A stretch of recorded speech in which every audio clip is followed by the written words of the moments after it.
Hi guys, welcome back to my channel. My name is Josh, and in today's Wednesday watch list, I am going to be going over the recent episodes of the new season of the Traitors. I am also going to be talking about 2 movies that I have recently seen, and then I'm also going to be going over 1 movie I still have yet to go see as of posting my previous Wednesday watch list, which if you haven't seen that, go ahead and check that out. The link will be in the description. But without further ado, let's go ahead and get started with a quick recap of the latest episodes of the new season of the Traitors. We're on season 3 of the show. I have seen both seasons 1 and 2. Season 1 I really liked. I thought the ending was good, and I'm not going to spoil season 1, so for those of you who haven't seen it, don't worry, I'm not going to spoil it. I'm also not going to spoil season 2. The only thing I'm going to say about season 2 is obviously like Phaedra was my favorite character. Like if you know me, you know that I enjoyed me some Housewives. Anyways, let's go ahead and talk about season 3. So we're going to start off all the way back at episode 1 because I recently just started watching this new season, so I watched all 4 episodes in the last 2 days. So we're going to go all the way back to episode 1. We're going to start there and then come all the way up to the latest episode, which is episode 4. So let's go ahead and dive right into episode 1, and I'm just going to like quickly blast through episode 1, 2, and 3, and then we're going to like really like talk about episode 4, and then we'll talk about the rest of my usual Wednesday watch list stuff. So without further ado, let's go ahead and get started. Okay, so before I delve into these episodes, I just want to give a big fat spoiler warning because again, I am going to be like recapping these episodes. So yeah, if you haven't seen these episodes, yeah, big fat spoiler warning.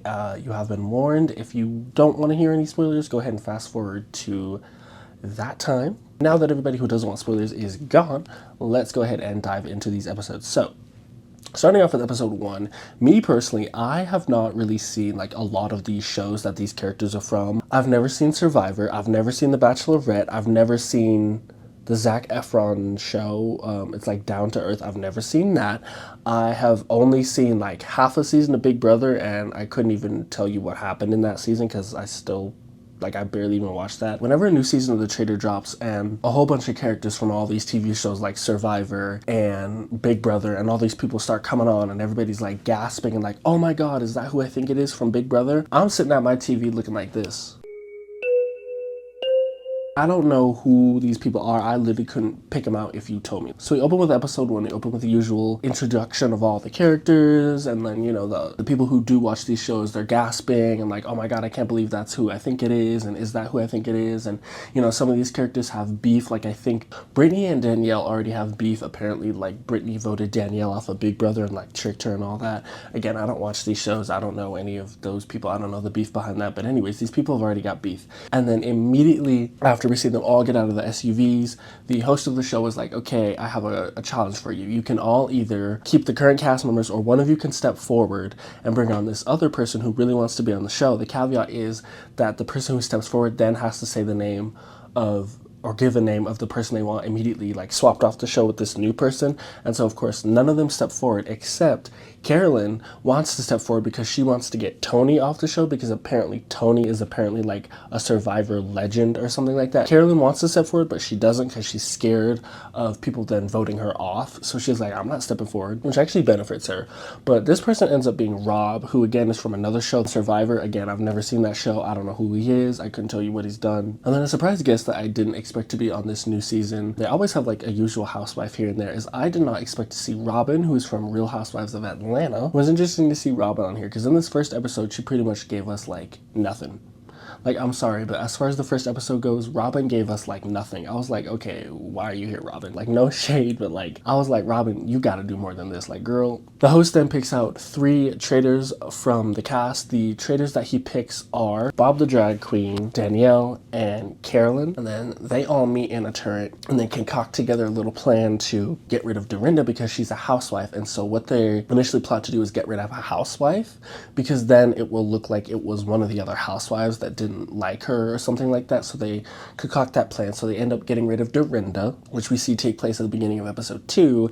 And then in episode 2, we see, at the beginning of episode 2, we see everybody's reaction to Dorinda getting kicked off the show. And out of everybody's reactions that like were sitting at the breakfast table, two people had reactions that I think were just way over the top. Bob the drag queen and Danielle have like over the top reactions. Danielle is in tears. Bob the drag queen is in tears, and he's like, oh, I'm just crying because she was the first one voted off. And then Danielle's crying because she pretty much has the same reason. I'm sorry, but I'm like, the tears are unnecessary. And I'm like, I'm sorry, but like, this is a game where you have to like focus on strategy. And I feel like Bob and Danielle crying just at the first person who got voted out, mind you, this is before they can actually like form bonds and relationships with everybody who's on the show. I don't find that good strategy at all. And I get it if they were just genuinely sad, but I'm like, again, this game is about strategy. So I'm like, why are you guys crying? I'm like, that immediately kind of like, if I was on the show and I saw two people crying at the first person like that got murdered off the show, I would immediately be sus of them, because I'm like, why are y'all crying? Y'all don't even know her that much. And I get it, like people, you know, some people just have empathy and sympathy for everyone, and I get that, but again, it's just, you got to focus on strategy here. Like, again, in this game, you got to put strategy first and emotion second. But we move on. So in this episode, Rob is again back in this episode after in the previous episode, episode 1, the players had a choice to bring him on or to not bring him on. And so again, nobody brought him on, but in this episode, they have to bring him on. Like, him and 2 other people are going to be brought onto the show. It's, again, Rob, and then you also have Wes, and then you also have Derek. All 3 of these people end up being brought onto the game, and it's like this game where they're like all up in like cages, and the players have to put coins into these little slots to bring their cages down, and they have to bring all 3 cages down.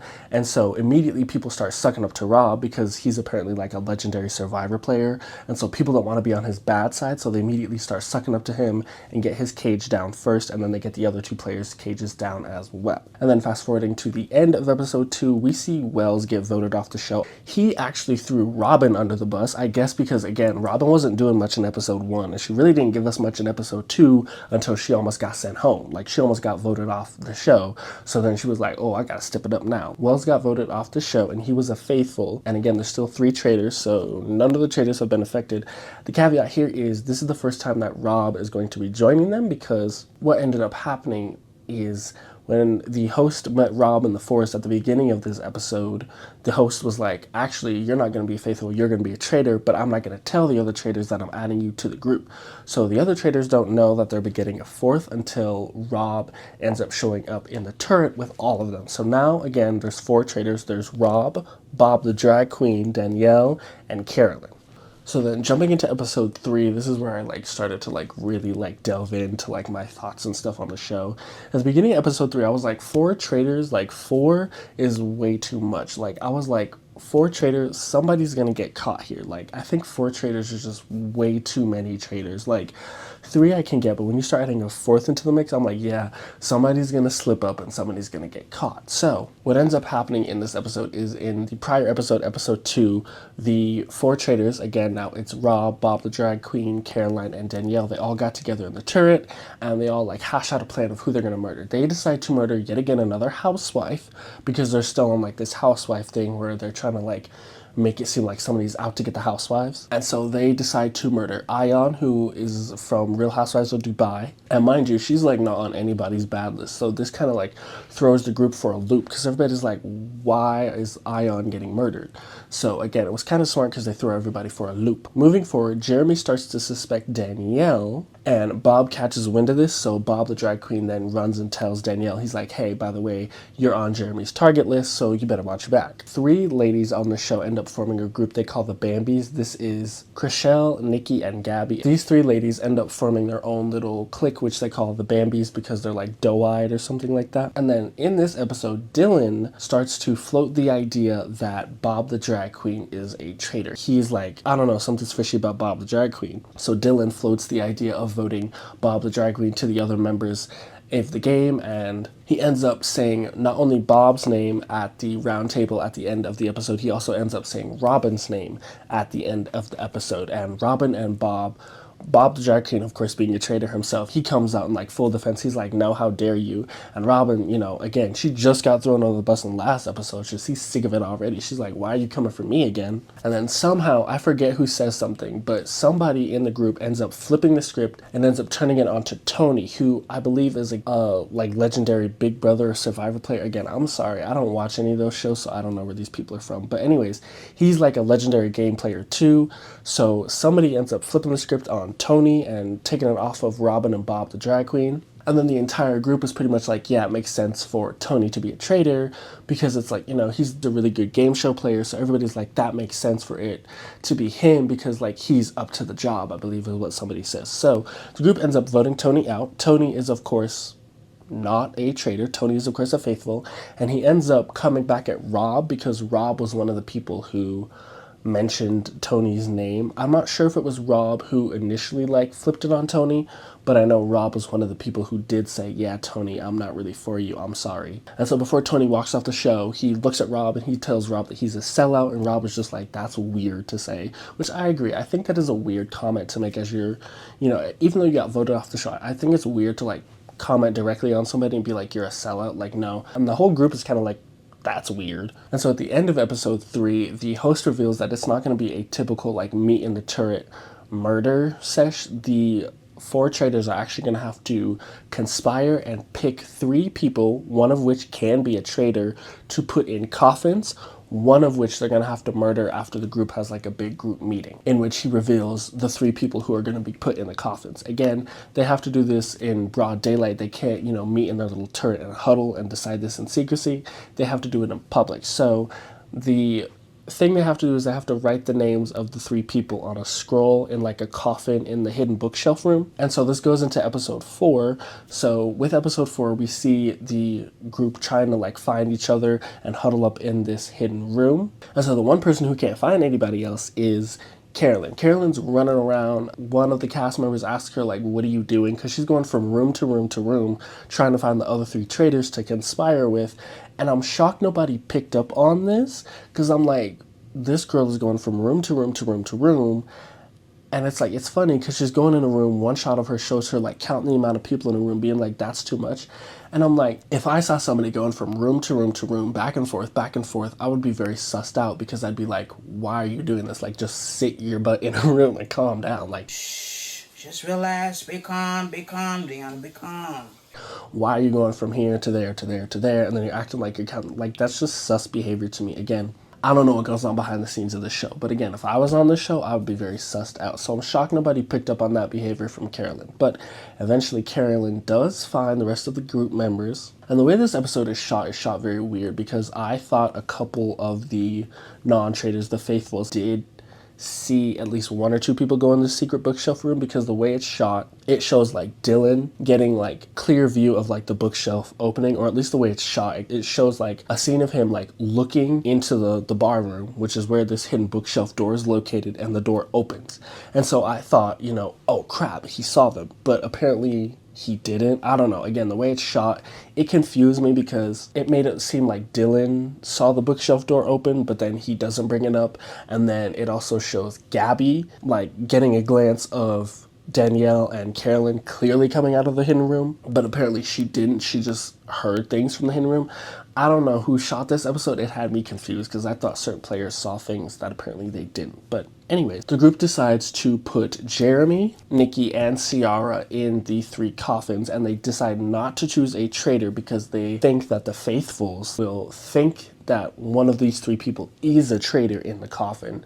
Because again, the caveat here is they can choose 3 people, one of them can be a traitor. So the traitors are like, okay, if we just throw 3 faithfuls in there, it'll throw everybody off because they'll think one of them is a traitor, will murder somebody else, and will vote off the person that they think is a traitor, which I think is a smart plan. I think that's a smart move. So then fast forwarding to the scene where they have the group meeting with the 3 people in the coffins, Jeremy says something that is just weird to say on a show like this. Again, it's all about strategy. Jeremy says out loud, if you spare me, I'll help you. And again, he's talking to the traitors, saying that if they don't murder him, he'll help out the traitors. And I'm like, yeah, okay. If you don't get murdered, you're getting voted off. Like, I would vote you off myself, because why would you say something like that? Like, and then Ciara starts cussing up a storm, and everybody's Like, that's weird. Why is she cussing so much? That's like a defense mechanism. And then Nikki just kind of says, like, she's a hard worker and everything. So after everybody dismembers and goes to their beds, the traitors decide to murder Jeremy, which I think is a good decision because, again, obviously, like, kill the person that said he was going to join you guys, because that's weird. And then the group ends up thinking that it was Ciara who was the traitor in the coffin because of how much she was cussing. They thought that was a defense mechanism. So the entire group is suspicious of Ciara. However, after they finish playing the usual game of the episode, Bob the Drag Queen says something that I think he shouldn't have said because it ends up biting him in the butt. He says that he thinks one of the 3 new guys that joined back in episode 2, which is Rob, Wes, and Derek, he says that he thinks one of those 3 new guys is a traitor, which again, Rob is actually a traitor. So Rob is like, why are you pointing the fingers at me? Which again, Bob the Drag Queen shouldn't have done because this indirectly is throwing Rob under the bus. And so of course Rob takes offense to this and he's like, why are you throwing me under the bus? When they all get back to the castle, Rob is immediately like ticked off because he's like, why would Bob throw me under the bus? So he's like, if Bob wants to throw me under the bus, I'm gonna throw him under the bus. So he starts going around to all the faithfuls and being like, we're gonna vote Bob out. In the prior episode, Dylan floated the idea of voting out Robin or Bob the Drag Queen. So now Rob is capitalizing on the fact that Bob the Drag Queen tried to throw him under the bus, and he's like, okay, now is our chance to get him out. He's like, we can go for like the head of a dragon. He's like, we can actually get out somebody who could and very well is a traitor. So he starts going around and floating that. Mind you, he doesn't tell any of the other traitors about that. He floats the idea to Danielle and Carolyn, but ends up backing off of it, seeming like he's not going to do it because his plan is to absolutely blindside Bob at the round table. So when it comes to the round table talk, Wes ends up talking first, and he's like, I think it's Nikki. And then Nikki's like, it's not me, I'm a faithful. And she ends up going to Ciara because she's like, Ciara's in the coffin. Ciara was cussing up a storm. And then I forget, but somebody else chimes in and is like, yeah, I agree with that. But then in the middle of this, Rob is like, okay, now's my chance. He interjects and he's like, the traitors have got you all blinded. Like, the traitors have got you all misled and misguided. And he floats the idea of voting off Bob the Drag Queen to the group. He's like, they've all got you blindsided, and who's been the person that's been quarterbacking this from the start? And he looks directly at Bob the Drag Queen, and he's like, you have. And Bob the Drag Queen, immediately on his face, he made a face. It was like, as soon as he made this face, I was like, yeah, you're getting voted off tonight. He made a face where it's like when you catch somebody in a lie and they make a face. Like, he made one of those faces where it's like, okay, yeah, it's obvious you've been caught and you've been found out. As soon as he made that face, I was like, yeah, okay, you're probably going to get voted off tonight. So he goes on like this whole thing, and Rob calls him out immediately. He's like, you've been defensive this entire time. And what does Bob the Drag Queen do? He goes on the defensive. He is like, I swear to God, I'm a faithful. I would never lie to y'all. It's actually Rob. He's just trying to throw me under the bus. And one thing that he does not do that I think would have possibly saved him from getting voted off this episode was, again, going back to early in the episode, the whole reason why this started is because Bob the Drag Queen said that he thinks it's one of the 3 new guys that came on in episode 2 that's a traitor. He never directly said which one, he just said he thinks it's one of those 3. That's what kicks off this whole like Rob is against Bob the Drag Queen thing, is the fact that Bob the Drag Queen said that after this episode's game.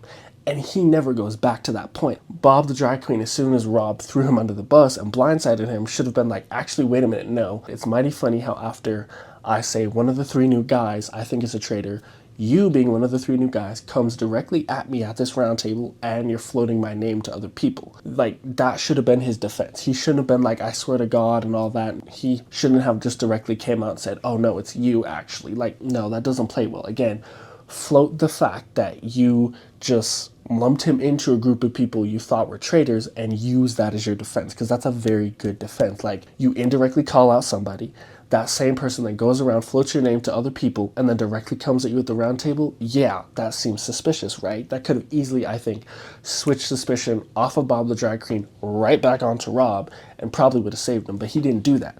So he ends up getting voted off the show, and at the end he's like, oh, I swear to God, but I don't believe in God, I lied to y'all, I'm actually a traitor.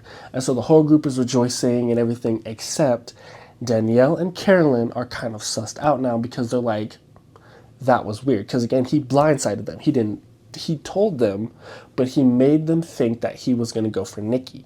So he misled them. And so they're kind of sussed out now. They're like, okay, no, we got to stick together as a team because Rob is now a wild card in this deck. Like, Rob can do anything at this point. Like, they think he's going to come for them next. And I agree with that. Like, as a trader, the last thing you want to do, unless it comes down to two of you, the last thing you want to do on this show is come after one trader and there's, again, more than two of you. When there's three of you on there, do not come after another trader, because then the other two traders are going to be looking at you funny. Especially if you blindside them. Like, no, that's pretty much signing your own death certificate at that point. But so far, I really like this new season of the Traitors. I kind of forgot the Traitors existed, I'm not going to lie, until I saw people on Twitter talking about it. I was like, oh yeah. I was like, I can actually talk about this. But that is going to wrap up my recap of the Traitors episode 1 through 4.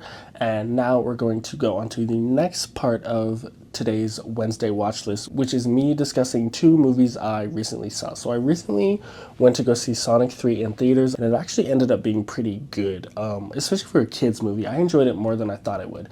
My favorite scene out of this movie was, and I know I'm probably going to get made fun of this, but the dance scene with the lasers. If you know what scene I'm talking about, I don't know why, but that scene like just scratched an itch in my movie-loving brain. I don't know, I'm a sucker for good choreography, music, and a light show. Like, I think the entire cast of this movie is very well done. I think Jim Carrey is spot on for this movie. I think the Sonic voice actor is really good. I really like him. I've seen him in other stuff. I think he's funny. And I'm not going to spoil this movie, but overall, I think the moral lesson that they teach in this movie is really good. And again, as far as the movie aimed at kids goes, I actually really enjoyed Sonic 3. So if you have seen the first Sonic movie, if you've seen the first two, or you like Sonic, or you just want to watch something that's entertaining, I would definitely say check out Sonic 3. The next movie I saw was Wolfman. I went to go see Wolfman opening night in the theaters, and as somebody who loves horror movies, I was scared. Like, I'm sorry, but I was scared. I feel like I jumped a couple times watching this movie. And for me, it's less that the movie was scary and more of the fact that, like, horror stories where it's like there's a creature in the forest, it just like, it unsettles me so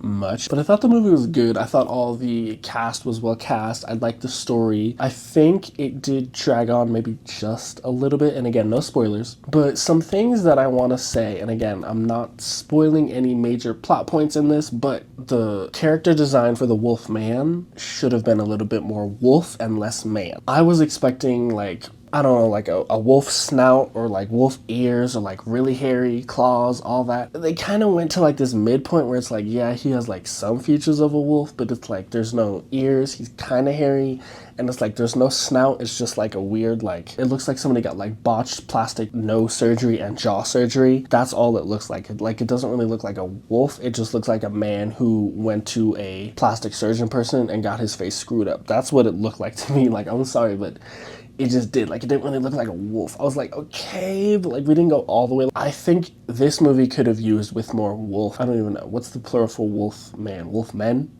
I guess is the plural.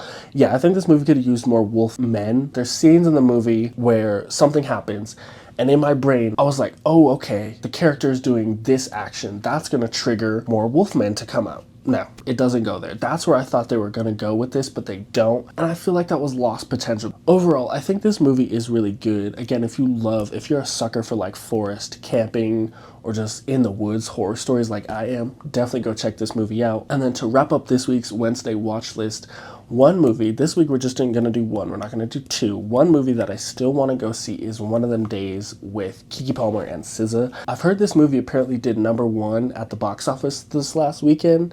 We need more comedies, I think. I feel like now it's all superhero movies and horror movies, which I'm not complaining about, but I feel like that's the only two movies we really get out of the cinema these days. And I'm like, we need more, like, I want to see like more rom-coms, more comedy, and more stuff like that. SZA being in this movie, I think this is her first movie premiere. And you've also got Keke Palmer. Keke Palmer definitely needs more credit. Like, y'all don't give her enough credit, but for this being a movie with Keke Palmer and SZA, this movie is kicking butt. But anyways, yeah, I want to go see that movie. I'm planning on going to see it before next week's Wednesday watch list. All right, that is going to be it for this week's Wednesday watch list. I just want to give a big thank you to each and every one of you who tuned in to watch this video. And please don't forget to like, comment, share, and subscribe. And I will see you guys all in next week's video. Bye-bye.